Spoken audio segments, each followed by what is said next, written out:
This is verse 25 of the 12th chapter of the Gospel of Matthew. Jesus has performed a rather striking miracle, and, many of the people generally speaking, are recognizing this as some great display of God's very presence among them. Could it be that this is the Son of David, they're asking, and similar kinds of questions. The religious leaders, in their intractable hostility, are suggesting that Jesus does these miracles in the power of hell itself, using the power of Beelzebub. And Jesus now responds to that with his well-known statement, beginning with eidos. This is from eido. It means to see, and generally means to see as in understanding, as in I see something, meaning I understand it. This is a perfect active participle, so it means he came to and continued to understand, to know.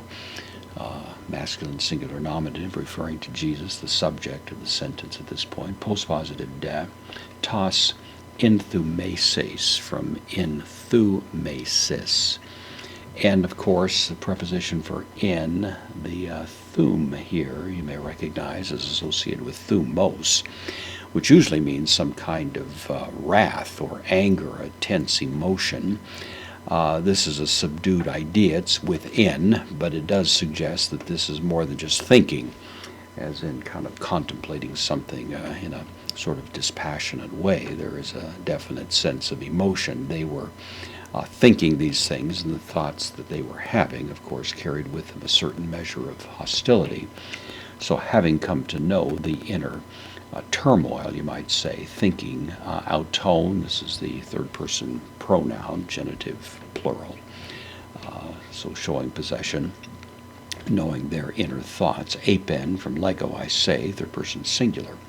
Aorist active indicative said. Autois, indirect object, dative, plural, masculine, to them. Passa, from pos, passa, pan, this is the feminine nominative, going along with basileia, which is feminine, so passa, every, kingdom, and then meristhesa, this is from meridzo, it means to divide. Meristhesa is an aorist passive participle. Having been divided, every kingdom that's been divided. It's the feminine singular nominative going along with kingdom, every kingdom that has been divided. Kath, from kata, with the genitive, heautus, reflexive pronoun, against is the meaning of it. So every kingdom that's been divided against itself. Eremutai, from eremoo. The root of that word is eremos, which is a desert, and that's the idea. It means it turns into a desert. It becomes a desert wilderness kind of place. It's brought to dissolution. It's brought to a kind of an emptiness. So third person singular, present passive indicative. So every kingdom that has been divided against itself winds up passive, is brought to a state of dissolution or desolation. Kai, passa, every polis, every city, again a feminine noun, or here, oikia, or house.